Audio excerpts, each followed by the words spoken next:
7월 31일 수요일에 함께 하시는 발량교회 교회 여러분, 하나님께서는 우리와 언제나 함께 하십니다.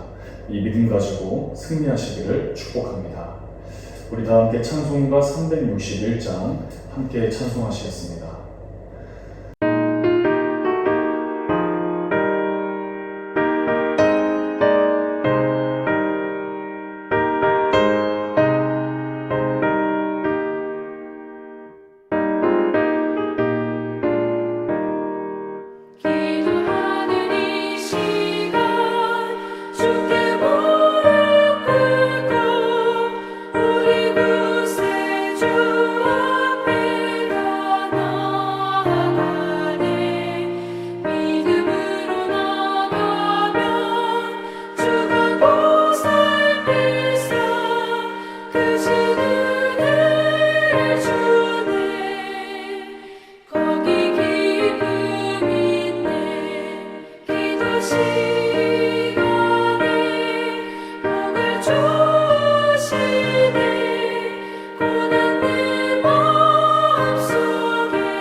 오늘 우리에게 주신 하나님 말씀은 사무엘상 1장 1절에서 28절까지입니다. 본문 중에 주제 말씀인 사무엘상 1장 11절 말씀을 같이 읽겠습니다. 시작.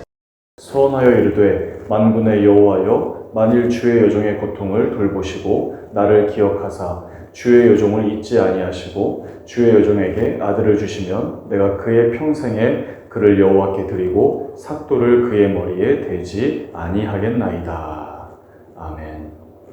사사기의 마지막 장, 마지막 구절을 보게 되면 이 사사시대가 어떠했는지를 알게 합니다. 그때 이스라엘의 왕이 없으므로 사람이 각기 자기 소견에 옳은 대로 행하였다라고 말씀합니다. 사람들이 자기 소견에 옳은 대로 행했던 그 혼돈과 무질서, 그 어두움의 시대가 사사시대였다라고 우리가 발견할 수 있습니다. 그런 사사시대가 다 지나가고 이제 새로운 시대의 시작을 알리는 이 사무엘상 말씀으로 이어집니다. 하나님께서는 이 사사시대를 종결하시면서 왕정시대로 바뀌어가는 과정에 사무엘이라는 사람을 그 역사의 무대 위로 등장시키십니다. 우리는 오늘 영상으로 예배를 드리면서 본문을 통해 하나님께서 일하시는 방법과 우리가 가져야 할 바른 응답에 대해 함께 말씀을 나누기를 원합니다. 먼저 첫 번째입니다. 하나님께서 일하시는 방식은 사람이 생각하지 못하는 곳을 통해 일을 하십니다. 시대가 바꾸어지는 이 하나님의 역사는 놀랍게도 화려하지가 않습니다. 고통하고 있던 어느 여인으로부터 시대의 변화의 시작을 알리셨기 때문입니다. 하나님께서는 한 가정을 주목하셨고 거기에는 불임으로 인해 고통하고 있던 한나라고 하는 여인이 있었습니다. 마치 누가복음 1장에서 하나님께서 통치하시는 나라, 이 하나님 나라를 선포하실 때의 모습과 매우 비슷합니다. 마태, 마가, 그리고 요한복음과는 다르게 누가복음에서는 이 한 여인의 아픔과 함께 하나님의 나라가 시작되고 있음을 말씀하고 있기 때문입니다. 그 여인은 바로 마리아입니다. 이 한나와 마리아, 두 여인 모두 고통과 아픔을 겪고 있던 여인들입니다. 전혀 세상에서 관심을 두고 있지 않은 가장 작은 존재에 불과했습니다. 그런데 그런 가장 작은 것에서부터 가장 크고 위대한 일들이 지금 출발하고 있다는 사실을 성경이 가르쳐주고 있습니다. 이것이 놀라운 하나님의 섭리이며 하나님께서 일하시는 하나님의 놀라운 방법입니다. 오늘 수요 예배에 함께 하시는 성도 여러분, 하나님은 무에서 유를 창조하신 창조주 하나님이십니다. 하나님은 죽은 자를 살리시고 없는 것을 있는 것으로 부르시는 하나님이십니다. 세상은 많은 것이 있고 많은 조건들이 충족해야 하고 부족함이 없어야 잘 사는 것이고 어떤 일을 계획하고 시작할 수 있다고 그렇게 생각합니다. 하지만 하나님께서 일하시는 방법은 세상이 관심 갖지 않는 소외되고 아픔과 고통을 겪고 있는 곳, 너무 연약하고 작아서 잘 드러나지 않는 곳, 그리고 거기에 있는 한 사람을 주목하십니다. 그리고 그곳에서 하나님은 위대한 일들을 시작하십니다. 예수님께서는 겨자씨 비유를 통해서 하나님 나라를 말씀하십니다. 겨자씨는 가장 작은 씨앗 중에 하나입니다. 그 씨앗이 땅에 떨어지면 싹이 트고 줄기가 나고 결국 그 작은 씨앗이 나무가 되어서 새들이 와서 쉴 만큼 커지는 것이라고 말씀하시면서 이것이 하나님 나라, 바로 이것이 하나님께서 일하시는 방식이라고 말씀하십니다. 사랑하는 여러분, 우리의 삶이 비록 아무것도 보이지 않고 모든 것이 닫혀있는 것만 같고 붙들 수 있는 어떤 가능성조차 없게 여겨지고 나 자신이 미미한 존재같이 생각되는 오늘 하루를 살아왔다면 우리는 오늘 주시는 이 말씀을 꼭 기억할 수 있기를 바랍니다. 하나님께서는 그런 우리와 함께 하시고 그런 우리에게 찾아오셔서 약속하시고 약속하신 대로 신실하게 이루어 가시는 분이라는 사실을 말씀을 통해 기억하기를 바랍니다. 또한 동시에 우리 주변을 바라볼 때 아직 너무 어리고 너무 작아 보여도 눈에 보이는 연약함을 그대로 보기보다 작고 그 어린 존재를 통해 겨자씨만큼 미미한 그 존재를 통해서 하나님께서 이루어 가실 일들을 믿음의 눈을 가지고 바라볼 수 있기를 바랍니다. 두 번째입니다. 우리는 우리를 돌보신 하나님께 바른 응답이 있는 삶으로 살아가야 합니다. 한나는 하나님 앞에서 자신의 고통스러운 상황을 토해내면서 하나님께 말씀을 받을 때까지 그렇게 간절한 마음으로 기도했습니다. 그런 한나에게 제사장 엘리가 이렇게 말합니다. 평안히 가라. 이스라엘의 하나님이 네가 기도하여 구한 것을 허락하시기를 원한다. 한나는 이 제사장 엘리가 하는 말을 하나님의 말씀으로 그대로 바꿔서 이렇게 고백을 합니다. 당신의 여종이 당신께 은혜 있기를 원합니다. 하나님의 역사는 이 하나님의 말씀에 대한 순종과 신뢰 그리고 은혜에 대한 감사의 고백과 함께 시작되는 것입니다. 한나는 하나님의 돌보심으로 귀한 생명을 얻었습니다. 그 아이의 이름을 사무엘이라고 지었는데 그 이름의 뜻은 하나님께서 들으셨다. 하나님께서 나의 기도를 들으셨다라고 하는 뜻입니다. 사무엘이라고 이름을 지으면서 한나는 한 번 더 하나님의 은혜를 확인했습니다. 하나님, 나의 기도를 들어주셨군요. 하나님께서는 들으시는 분이시군요. 하나님은 날 돌보아 주시는 참으로 좋으신 하나님이십니다. 그리고 한나는 자신을 돌봐주신 그 하나님 은혜에 감사하면서 자신에게 있어서 가장 귀한 아들 이 사무엘을 하나님께 바치기로 소원했습니다.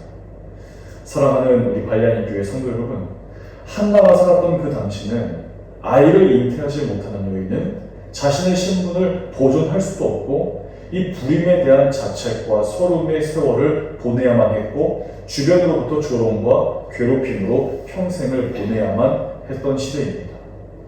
살고 있지만 노호, 삶에서 도무지 희망 없는 죽은 것만 같은 삶일 것입니다. 그런 한나를 하나님께서 돌보셨을 뿐만 아니라 생명을 잉태하는 놀라운 역사를 이 한나의 삶 가운데 일으키신 것입니다. 우리 역시 마찬가지입니다. 우리는 죄와 허물로 인해 영원히 죽은 존재에 불과했습니다. 아이를 갖지 못했던 한나는 하루하루가 희망 없는 죽은 나날과 같았던 것처럼 우리의 삶 또한 죽음을 향해 마치 쏜 살과 같이 그렇게 매일매일 살아가는 삶에 불과했습니다. 그러나 하나님의 은혜와 긍휼하심으로 죽은 우리를 살리셨습니다. 하나님께서 예수 그리스도의 십자가를 통해 우리에게 생명을 주셨고 하나님 나라를 소망할 수 있도록 하셨습니다. 사랑하는 여러분, 오늘 이 하루를 마무리하는 이 시간, 우리 가운데 어떤 감사 고백이 우리의 삶을 통해서 표현될 수가 있을까요? 나를 영원한 죽음에서 구원하신 그 은혜에 감사하십시오. 하나님 나라를 소망할 수 있게 된 사실에 대해서 감사하십시오. 그러면서 하나님 앞에 한나와 같이 우리 자신도 서원해 보기를 바랍니다. 내 일생을 하나님을 위해서 살겠습니다 라고 하는 서원입니다. 내 삶이 하나님께서 기뻐하시는 예배자의 삶으로 살겠습니다 라고 하는 서원입니다. 나와 우리 가정을 통해 하나님의 생명의 역사에 쓰임받기를 원합니다 라고 그렇게 서원해 보시기를 바랍니다. 우리와 오늘도 함께 하시고 내일도 함께 하실 그 하나님을 기억하면서 믿음으로 감사하며 오늘 우리에게 주신 삶을 마무리하는 사랑하는 모든 주의 성도들 다 되시기를 주님의 이름으로 축복합니다. 우리 이 시간 함께 기도하겠습니다. 교회 공동기도 제목으로 또 우리 발리하는 교회를 위해서 또 우리 성도를 위해서 각자 중보하는 마음으로 이 시간 함께 기도하시겠습니다.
주기도문으로 수요 예배를 마치겠습니다. 하늘에 계신 우리 아버지, 아버지의 이름을 거룩하게 하시며 아버지의 나라가 오게 하시며 아버지의 뜻이 하늘에서와 같이 땅에서도 이루어지게 하소서. 오늘 우리에게 용할 양식을 주시고 우리가 우리에게 잘못한 사람을 용서하여 준 것 같이 우리 죄를 용서하여 주시고 우리를 시험에 빠지지 않게 하시고 악에서 구하소서. 나라와 권능과 영광이 영원히 아버지의 것입니다. 아멘.